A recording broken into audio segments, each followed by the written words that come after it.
So, yeah, well, so that's the Trinitarian idea fundamentally. And this notion here is the notion that, well, the cross is a funny thing because the cross marks the center, you know, and it's an X, and the X is the center of the world, like the X that a cathedral is, and it's the center of the world is where you are, because as a consciousness, you're the center of the world, and that center of the world is a place of betrayal and suffering and limitation. That's exactly what it is. And the question is, well, given that, and given the fact that you know it, what the hell are you supposed to do about it? And what that representation, I believe that's Goya, what that representation implies is that you're supposed to voluntarily accept that and then move forward.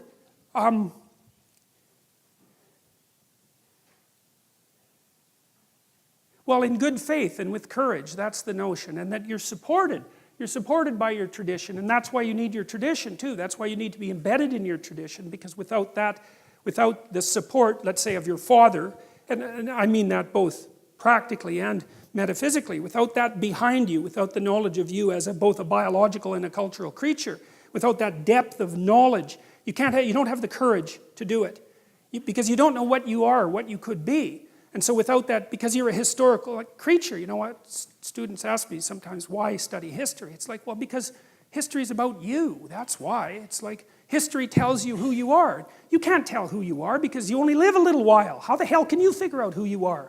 So you need all this collected wisdom and all this dream-like information and all this mythology and all this narrative to inform you about what you are beyond what you see of yourself. And you know, you're pummeled down and people picked on you and there's 50 things about you that are horrible, and you know, you've got a self-esteem problem and you're sort of hunched over and you've got all these problems, you know, and so it's not easy to see, let's say, the divinity that lurks behind that unless you're aware of the heroic stories of the past and the metaphysics of consciousness, let's say. I don't think that you can have the courage to regard yourself as the sort of creature that can stand up underneath that intense existential burden and move forward in courage and grace.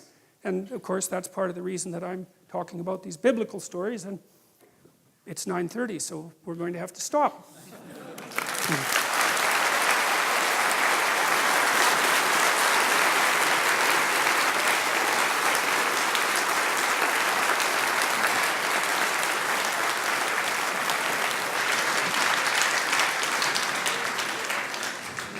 Okay, so we're going to stop exactly at 10 tonight, because that's the deal with the theater people. And besides, I'll be out of anything intelligent to say by that point, certainly. So, well, at least we got through one story, so that was good. So, yeah.